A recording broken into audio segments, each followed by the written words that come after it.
Sa tingin mo, abot tayo hindi? 2 minuto lang, 2 minutes ibig sabihin. Hindi pa naman sumasagot ang nanay ko ng telepono. Ay, sus ko po.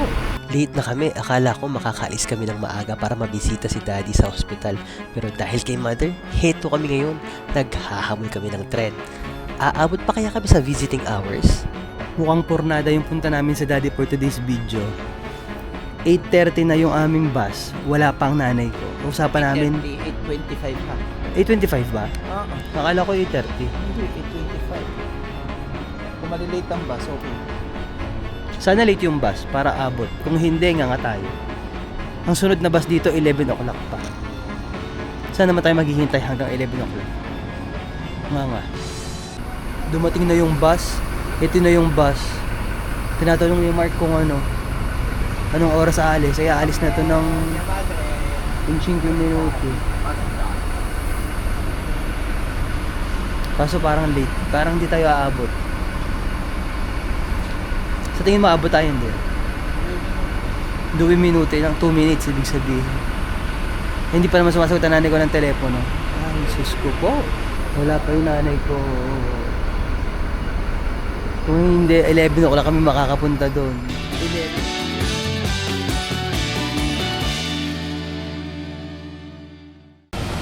Alas 11 pa yung... Actually, hindi alas 11, alas 12. Kaya mas maiging mag-tren. Pero hindi pa naman kami nagtitren, never pa kami nag-tren. Pero itatry namin ngayon mag-tren kung kung kaya ba. Makarating din siguro mga din. At kahit alas 11 at least, makarating ng alas 11, no? Try natin yung tren. Kaya na nanay ko. Late kami, magte-tren kami. Yan tren kasi. Yun ang mahirap pag nakatira sa sa malayo. Yung tren. Balik tayo, punta tayo Rogoredo. Ay, di you.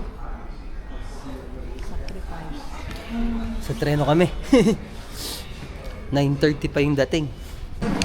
Sa tuwing umaga, na beep beep beep beep, a locomotion.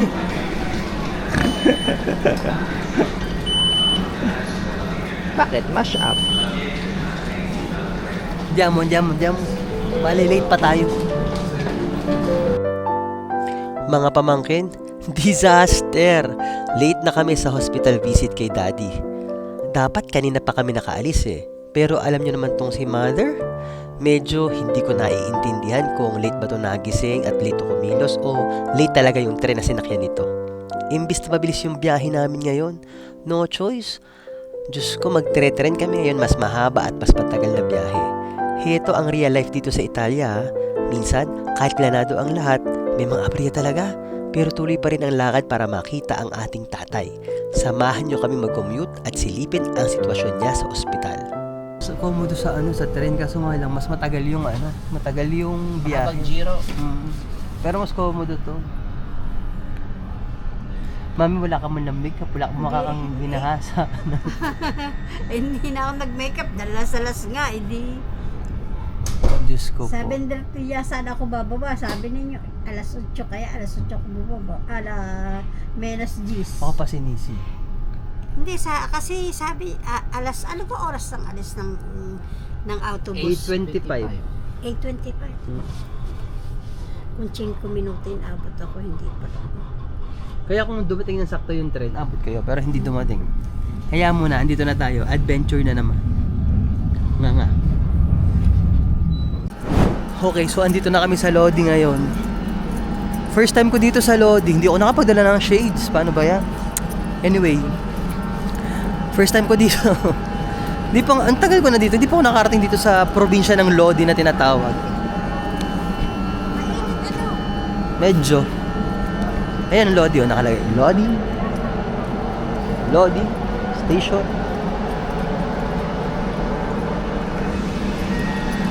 Tapos ang hahanapin namin ngayon kung nasaan ang bus station papuntang ospital.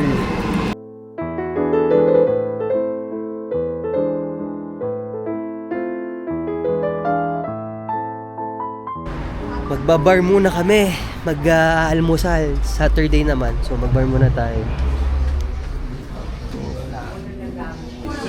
Ang ganda ng bar, no? Maganda. In fairness. Ay. Anong oras na? Ano yung timang tinapay? Alas 10. Mag-aalas 10 na. Mas maganda Bumili muna kami ng Kasi mas brioche. maganda yata ang tren. Kaysa... Titingnan natin yung bus kung maganda talaga mamaya papunta doon.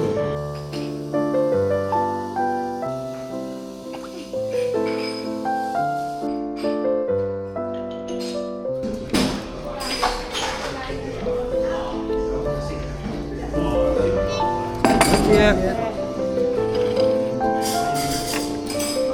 Ito na yung cappuccino natin. Oh.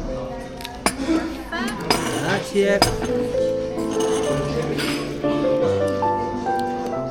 Grazie.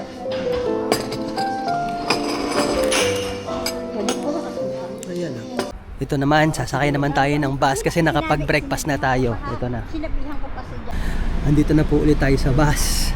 At ang nanay ko ay nasa likod. Ang nanay ko, enjoy na enjoy. Kami, pagod na pagod. Ang nanay ko, sabi niya, ang sarap kaya. Ang sarap daw ng mga ganitong ginagawa na biyahe ng biyahe. Kakapagod ha. Palibhasa kasi ito. Hindi ito nagala. Hindi siya, ito na yung gala niya. Sayang-saya siya. Para siya, Ako'y pupunta, pagka ako yung nag-pension, ako'y mamamasyal na, iwanan ko na kayo. Punta ako sa ano. feeling niya kasi, lagi siya nag-field trip pag mga ganitong nakabas. Feeling niya lagi naka-field trip. Diyos ko. Ayan, from Lodi naman to the hospital, 30 minutes again. Layo din kayo. Kaya parang field trip.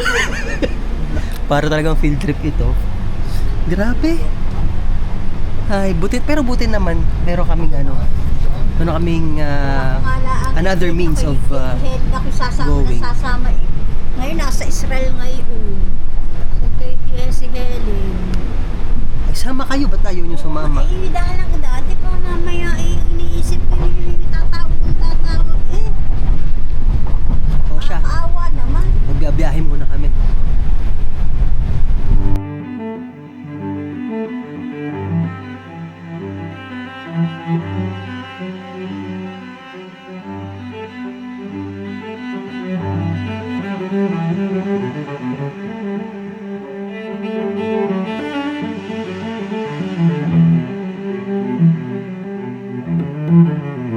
Oh, tsaka Fanta.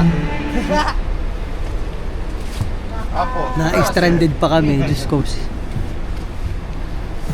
Si Mark na si Mark na magdadrive ng bus. Next time. Kumuha kaya ng driver ng bus. Ayaw mag-drive ng bus. Bakit hindi kayo mag-apply sa bus?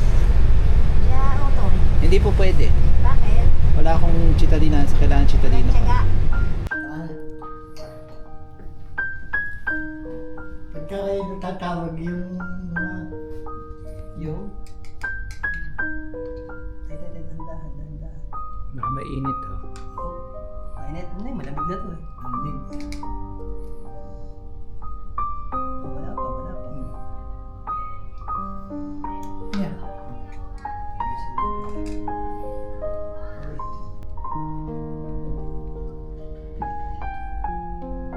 Hindi, bago na lang tayo umalis pa natin station.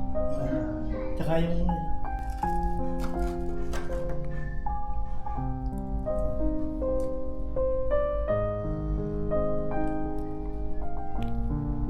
Ganyan talaga ang buhay.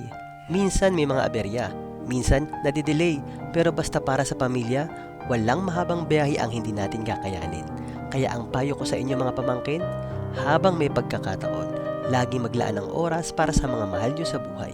Hindi natin maibabalik ang oras, pero ang mga memories na ganito, yan ang tunay na kayamanan.